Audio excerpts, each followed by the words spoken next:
tables no. Well, that day na me wo but na me ni ho so. Okay, now we baby omo kunta.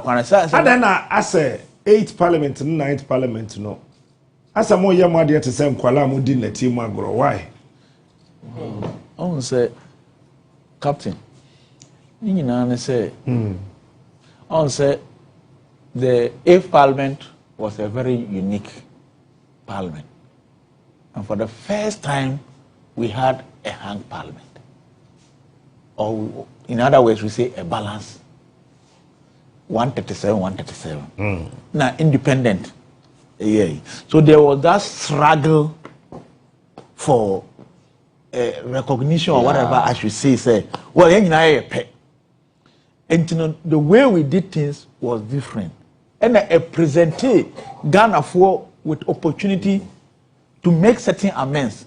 And the first group to take the step was Parliament to amend our standing orders. Say, yeah, the standing orders. Yeah, Green must say a Chinevino hang Parliament. Hang Parliament will happen. It is a hang Parliament by. So hang Parliament now and take advantage of things that has happened. Nayamfa new standing orders to reflect going in the future. The same thing, our constitution also did not also make provision. Say, when we in a situation now, when we so resolve.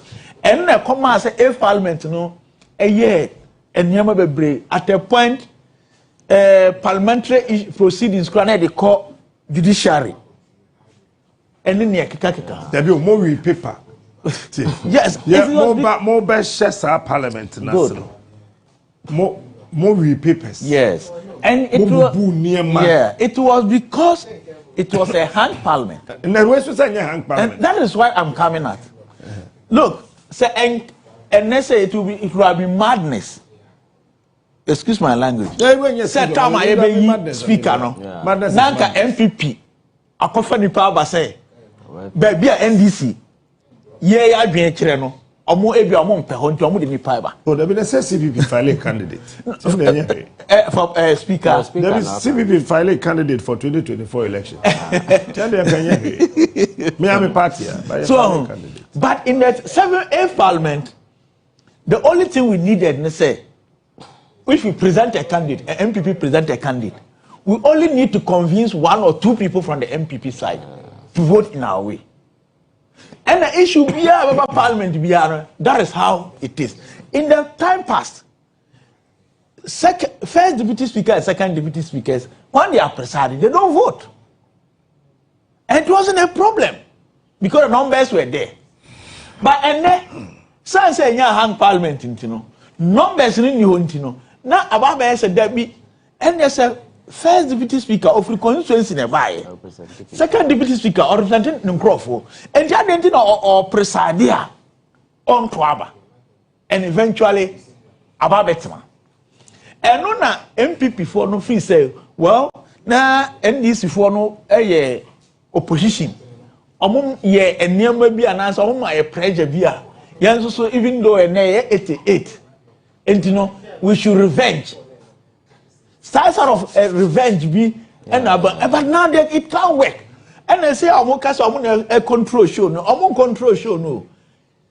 So only akwada eko kotobwa. Ye ono mo akanfo de se koto na yamukobo. Ye akura. Nkura na ekotu. Enti two first akura na we gya ma akwara no. Going forward now, so akwara no kura kum dudu no obenan dey iden.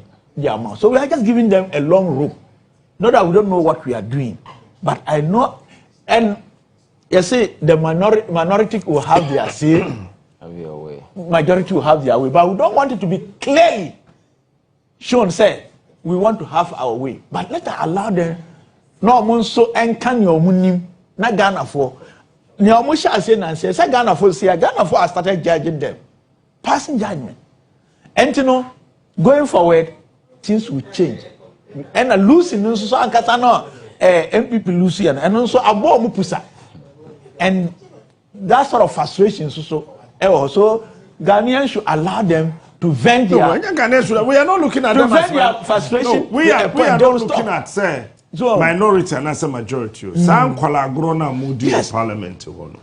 See, Captain, like munyina no sabe munyinyini. And yakwa line. We are in a privileged position. People respect us. Yes. Yakoto abama mu. Asem yenya yeto abama mu no mubu yense yemwa. Cause monye mumbo mo bra ne yie ti se mo amanyini.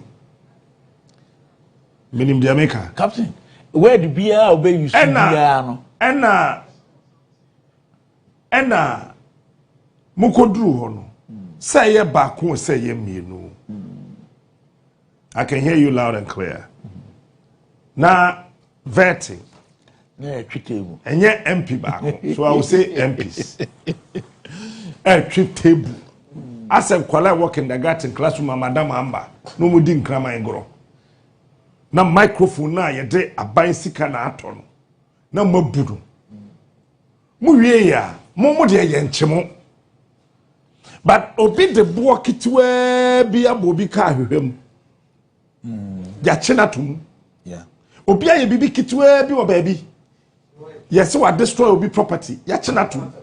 Ba mo masai akonya, masai epono, masai microphone.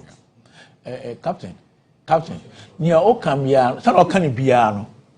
Son is Okano. But the point is that Speaker Atuanamu.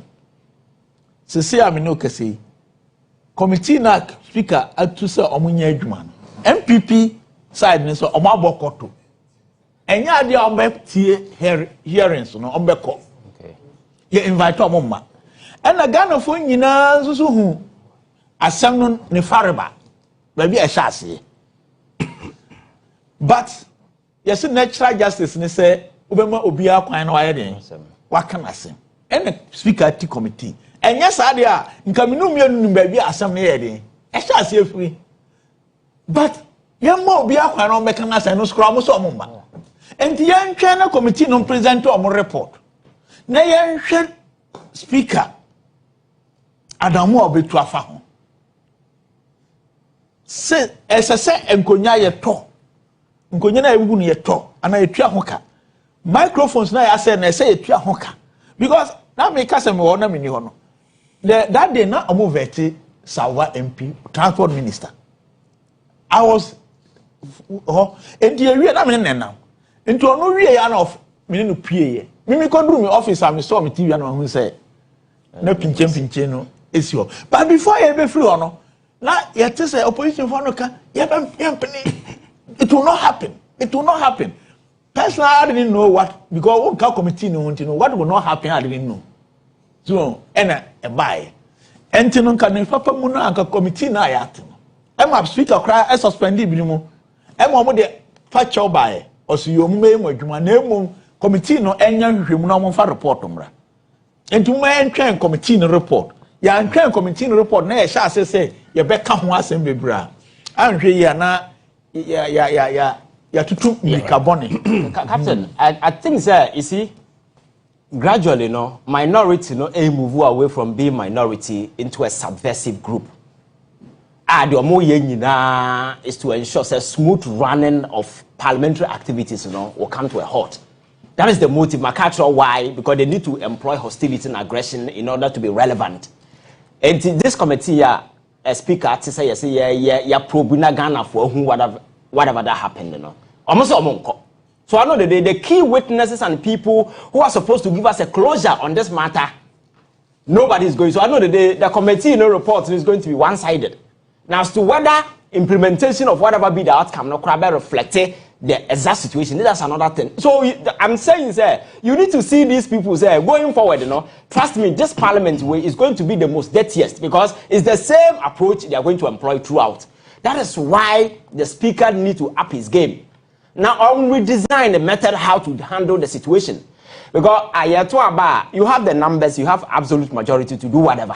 I can't do anything. I'm just observing. That's not my catcher said. They're just observing. So observing, I need to create a scene so that I'll be relevant.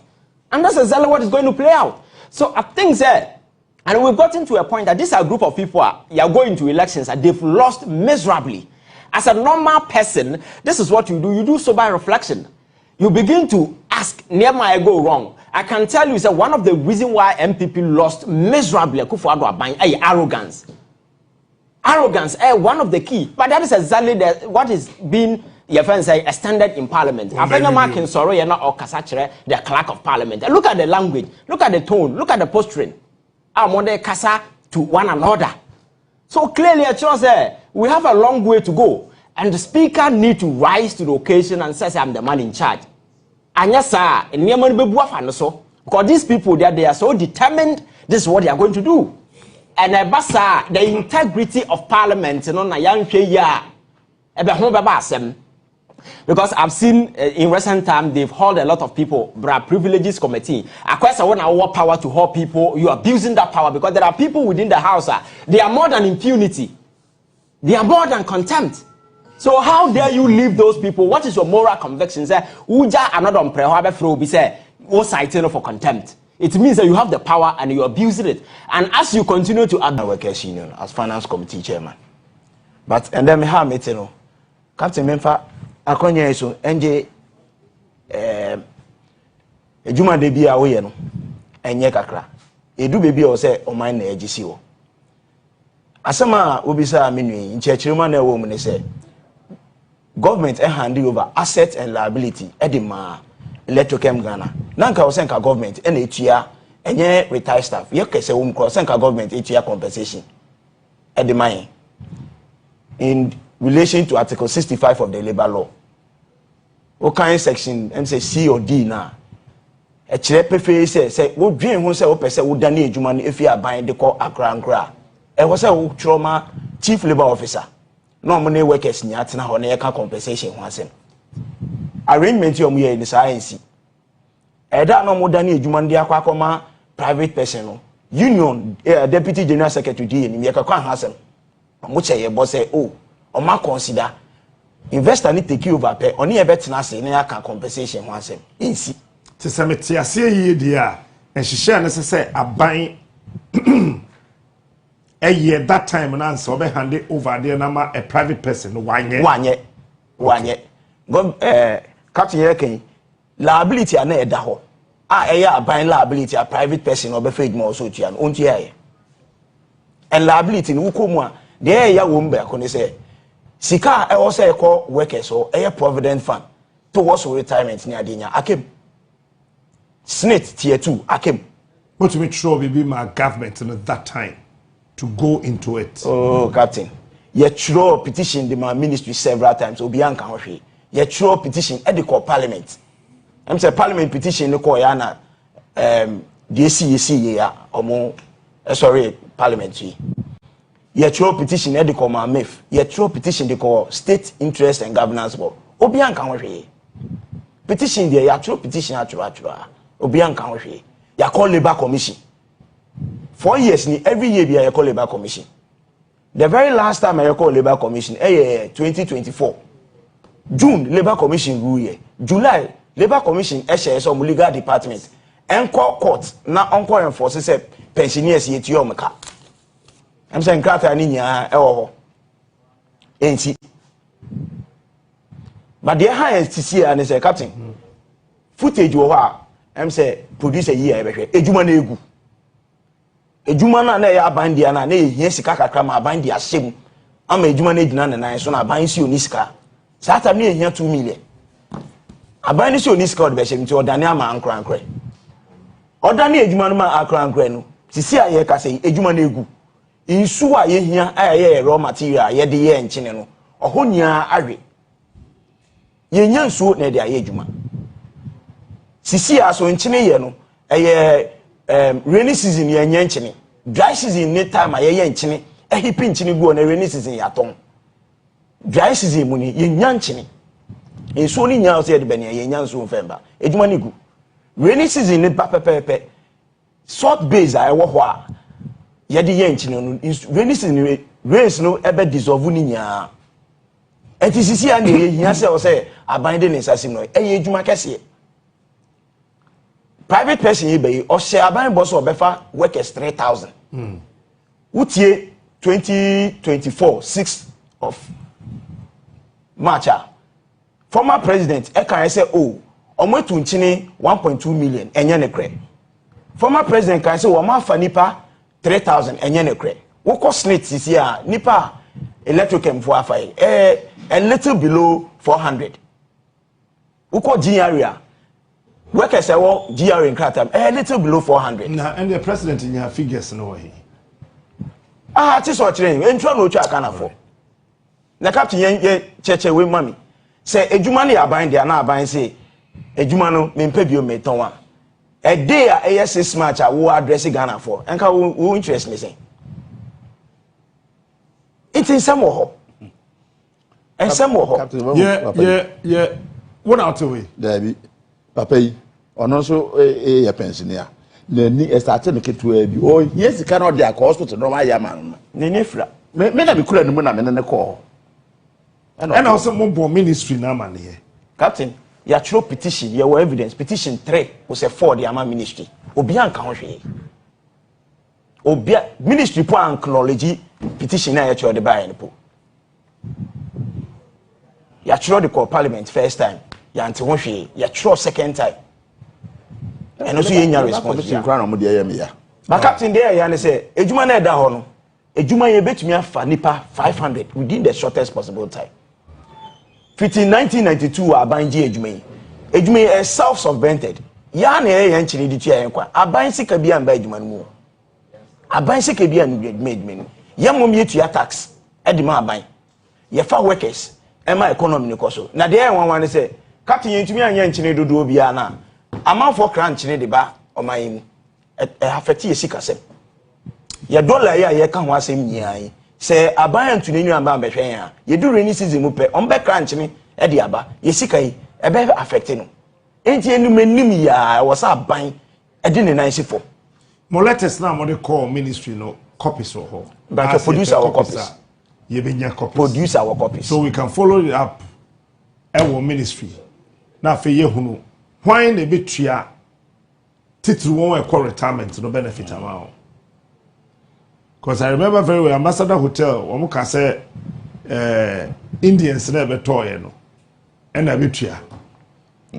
A do baby no, now for your buying us say me and a message. Now I hear court near ba near court near ba.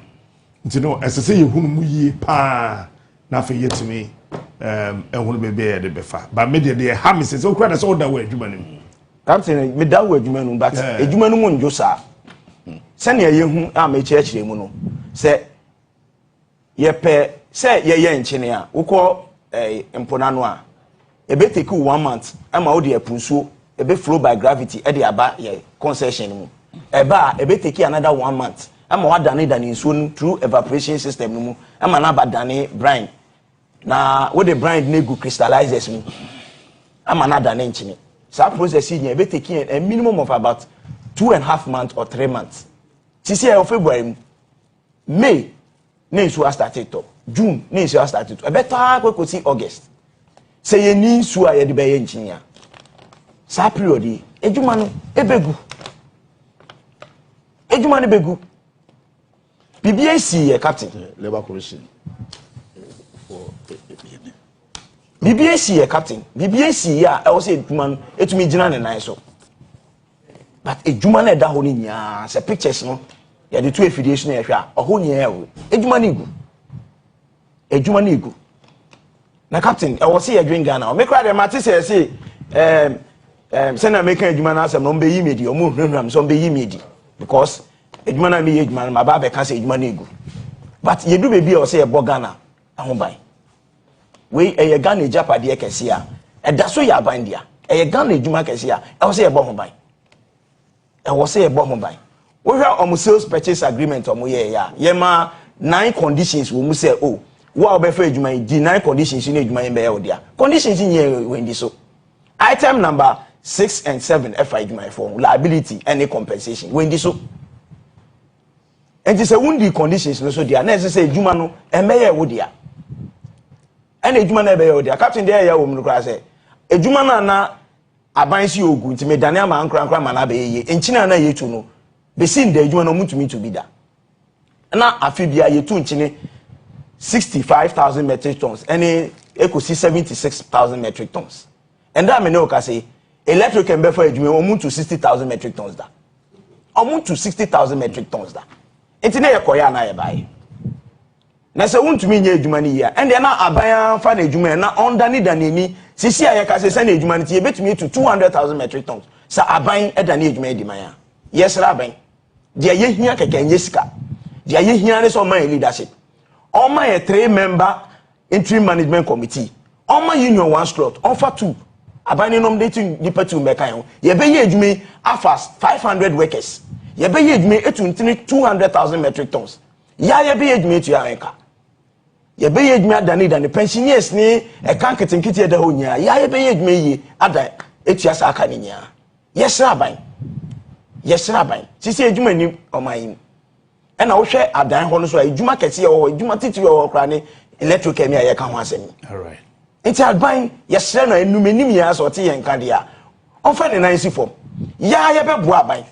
Di anko yie bia ye bebo no. Ama ya tini edwuma no. Ama edwuma na gina na nan so bio. Ya de sere deni. All right. Mamenda wa sakra me de odi ama me. Yeah. Me hu labor commission also. Okay. We'll follow it up. Na de ebesibia. Now so wo hwe na ma ye adwuma for 30 good years. Na 4 years no ba miska we. By this time, what the mammy, a dear bit my value na say, value ne conform. And so for may I tell voter region to Rihanna? What is it? I think looks like I can't hear you guys.